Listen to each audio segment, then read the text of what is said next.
Well, against my better judgment, I have decided to dive back into this motherboard again. Why? Because I realized that there was a hole in my logic when it comes to that second RAM slot. So if you're watching this video out of context, here's the TLDR to catch you up. This motherboard is one of 5 that I had tested, updated the BIOS on, and just seen what was working and what wasn't. It turned out that it seemed the second RAM slot wasn't working, and I was 100% certain that was because the 2 RAM slots appear to be bent. This was the behavior that I noticed both with 1 stick and then 2 for 2 separate sets of RAM, and it also happened after spraying the second slot with deoxidation solution, and it happened with 2 different sizes of RAM kit.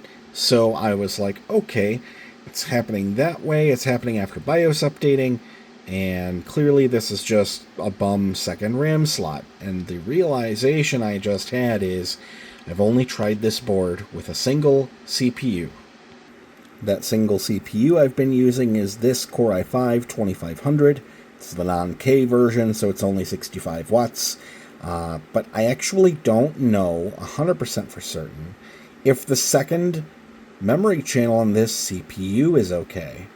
So how would we find out if that's okay? Well, with a different motherboard for the same CPU, of course. So here we go with an MSI H61M-P31/W8. And this is the same chipset, actually. The other one is an H61 from Intel, and this is just from MSI. And so with the CPU on, we're going to get a cooler put on, and then we're going to start off with just the 1 stick of RAM in the first slot, just like we had on the Intel. Okay, we got our single stick of RAM, we got our monitor and keyboard hooked up, we've got a brand new CMOS battery. Let's hook power up and see if we get a post. And power supply on, and let's press our power pins. Come on. There we are. Let's watch our monitor. Hey, that was quick. Run setup. F1.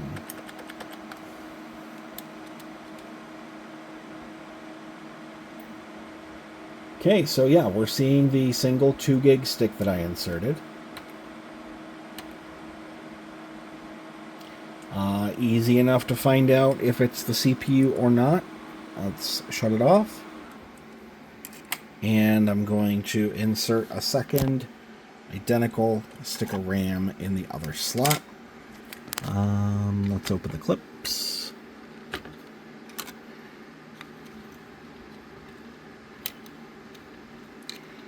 Yeah, this is something where I was just like, okay, I actually don't know the history on this CPU. What if, you know? And I thought it's much better for me to know 100% exactly whether or not it is actually a problem. There we go. Because I could run myself around in circles of, is this a problem with the CPU or the board or what have you? So, okay, 2 sticks of identical RAM, power.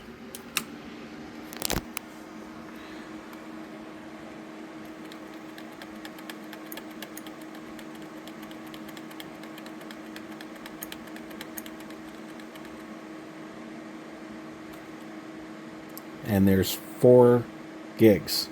It's not the CPU. It is a problem with that Intel board. Okay, this is good to know. So there we have it. This Intel desktop H61 WW board is defective. It's just the second RAM slot that's bad, though.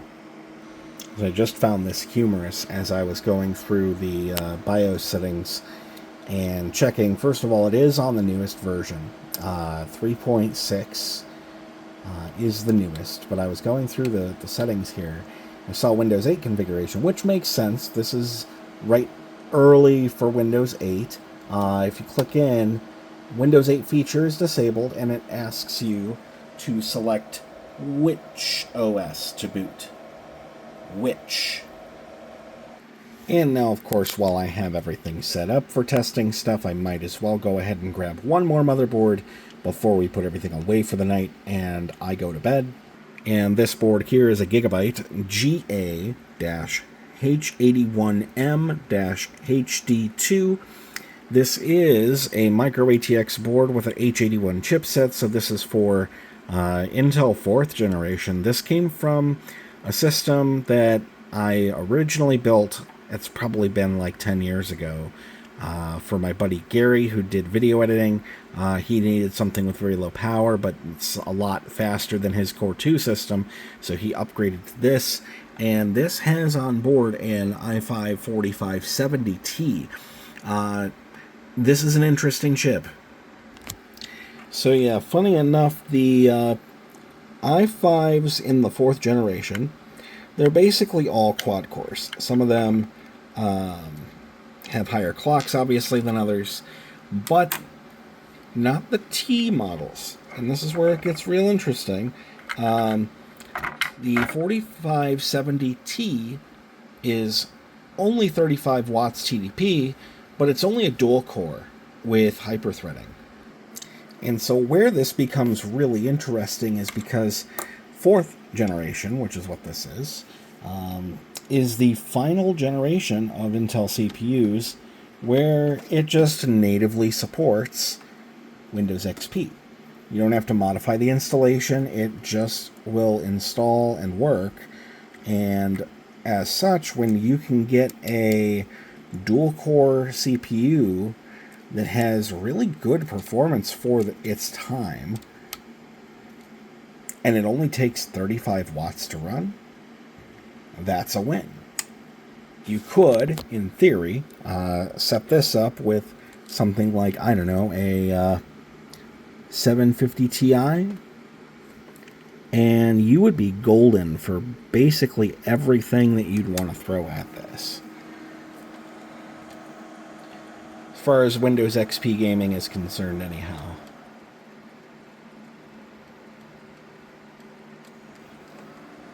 Fans turned off, they turned back on.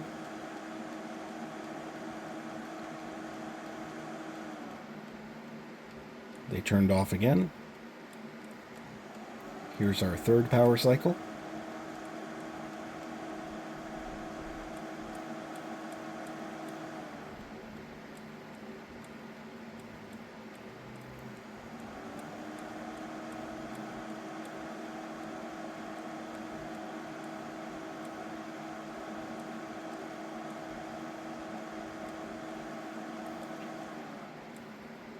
Maybe?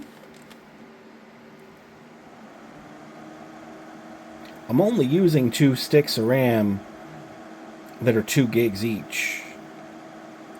We shouldn't be having any RAM compatibility type of things going on.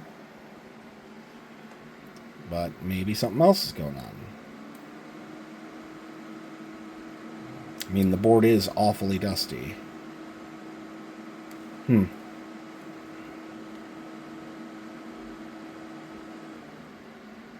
Yeah, let me try something else. Yeah, a different stick of RAM was able to work right away. Let's go into BIOS. We are on version F6. And on the support page, that is the newest BIOS. So maybe we just have to reseat that RAM I had. It literally was just that I had to unplug and replug in that RAM. We are now showing the full 4 gigs of RAM here. And yeah. System information doesn't show the CPU. That's strange. There it is. 4570T.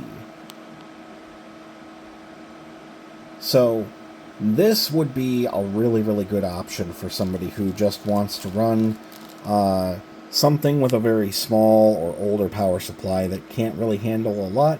Hook this up with a 750 Ti and you're golden for XP gaming. So I should give you guys a heads up. I have ordered a whole bunch of soldering equipment and supplies and tools and stuff that is coming over the next few days. And so I do plan to revisit the motherboard that I pulled out of that HP that has a whole bunch of bad capacitors. I will need to order the capacitors for it, but all of the actual tools are on their way. And so if old computing stuff is your cup of tea, I will see you in the next video, and thank you for watching if you made it this far. I really appreciate all of you who've been coming in to watch and like my videos. So thank you all very much, and I'll see you soon.